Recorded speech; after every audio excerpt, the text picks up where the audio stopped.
మళ్ళీ నేను 3 నెలల్లో వచ్చేస్తా. ఆగిపోయిన నీ పెళ్లిని పూర్తి చేయొద్దు. కాంట్రాక్ట్ ఉద్యోగం గురించి వాళ్ళకి తెలుసురా.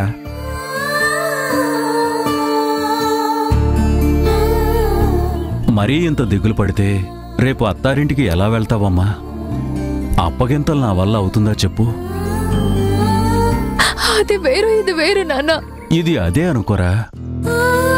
నువ్వే పుట్టింటి నుంచి అత్తారింటికి వెళ్ళావనుకో తల్లి.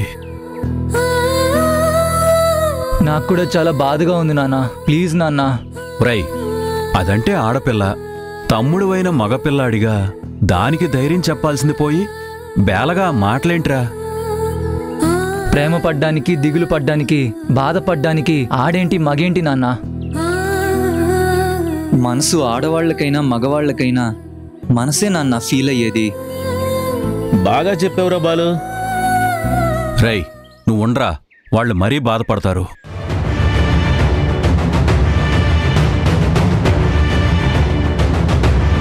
ఏం నడుస్తుందక్క?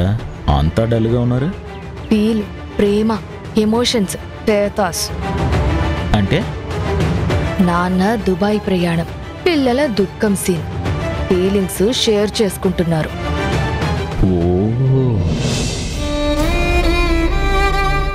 వెళ్ళాలి బుజ్జమ్మ, ఈ ఒక్కసారి వెళ్ళి తీరాలి బుజ్జమ్మ. ఇదే ఆఖరి ట్రిప్పు. తిరిగొస్తే మళ్ళీ వెళ్ళను. అక్కడంతా సెటిల్ చేసుకునొచ్చి ఇక్కడ సెటిల్ అవ్వడమే.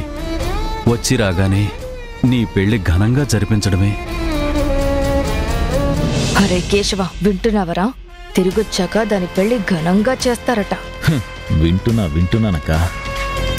ఆయన గారు అలా దుబాయ్ విమానం ఎక్కగానే మనం ఆ అవకాశాన్ని ధరణి నువ్వు దక్కించుకోవడానికి సద్వినియోగం చేసుకోవాలరా.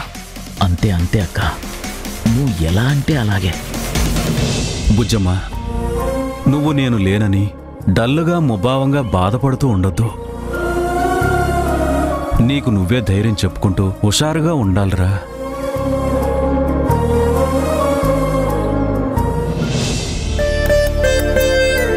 బాగున్నారా? నమస్తే. నమస్తే. రండి, కూర్చోండి. ఏంటి అందరూ అదోలా ఉన్నారు? ఎల్లుండి నా దుబాయ్ ప్రయాణం ఖాయమైంది. అందుకే ధరణి బాలు వాళ్ళు వద్దు ఉండమంటున్నారు. అగ్రిమెంట్ చేసుకున్నాక కుదరదు, తప్పకుండా వెళ్ళాలి అన్నాను. అంతే, అందరూ డల్ అయిపోయారు.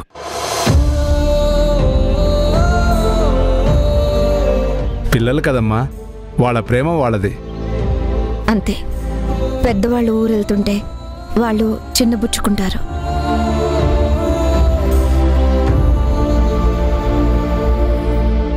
ఇప్పుడిక పెళ్లి భయం లేదు. వీరు తిరిగొచ్చేలోపు ఎలా అయినా ధీరస్తో పెళ్లి క్యాన్సిల్ అయ్యేలా చేయాలి.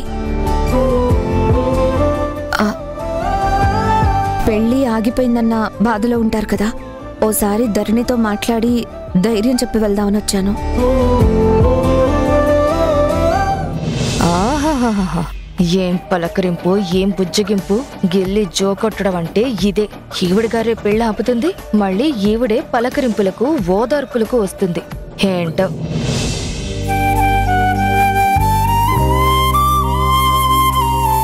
మీరలా నిలబడే ఉన్నారు. రండి, వచ్చి కూర్చోండి. నేనలా బ్యాంకు వరకు వెళ్ళొస్తాను. రఘు, పదరా.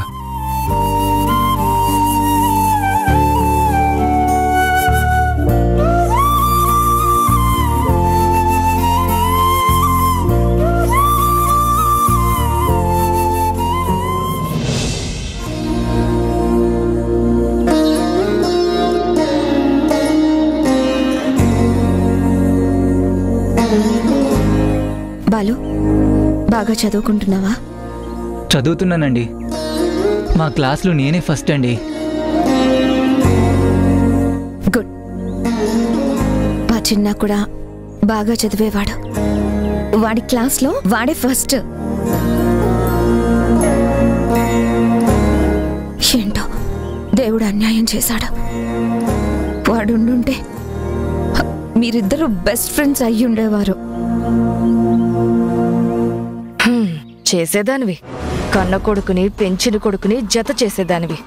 ఈవిడ గారు ఆవిడ గారి పిల్లల్ని చూసుకోవడానికి వచ్చినట్టుంది.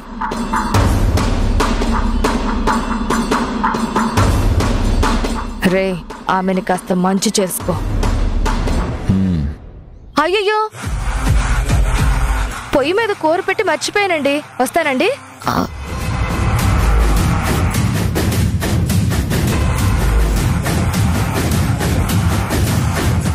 నమస్కారం అండి.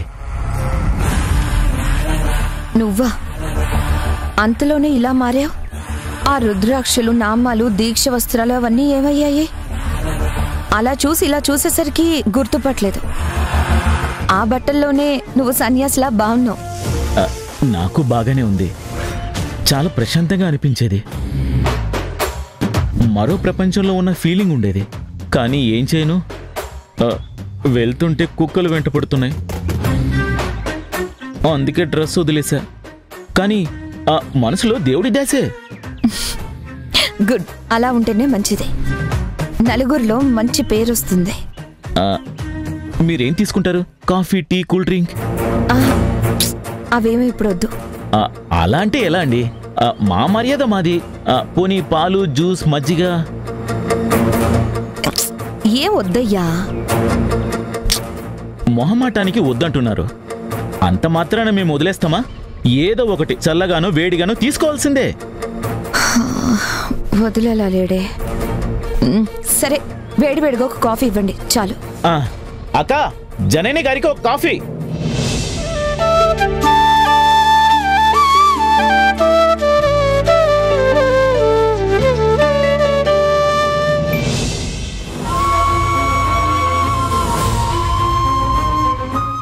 దుబాయ్ టికెట్లు వచ్చాయిరా? ఎల్లుండే ప్రయాణం.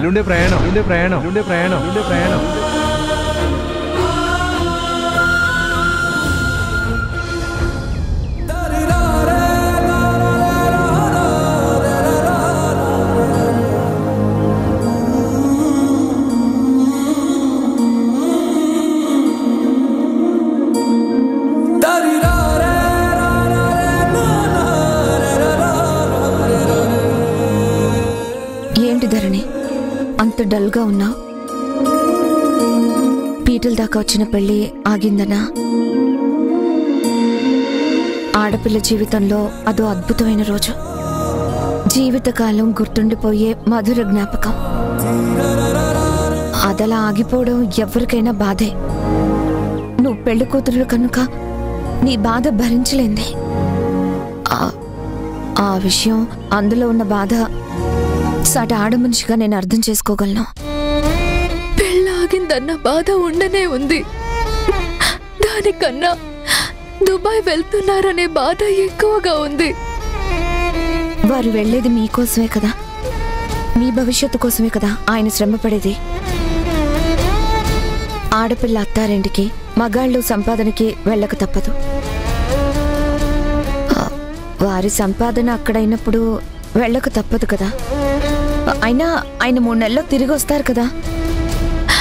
వస్తారు నిజమే, కానీ చాలా ఏళ్ల తర్వాత ఇలా వచ్చి అలా వెళ్తే ఎంత బాధగా ఉంటుంది. తప్పదు కదా, భరించాలి. కొన్ని విషయాల్లో మనకు బాధగా ఉన్నా తప్పనిసరి పరిస్థితుల్లో భరించాల్సి వస్తుంది. మరో మార్గం లేదు. ఏదో పెళ్ళాపి మేలు చేశాడనుకుంటే మీ నాన్న దుబాయ్ ప్రయాణం ఇప్పుడే రావడం ఏంటి?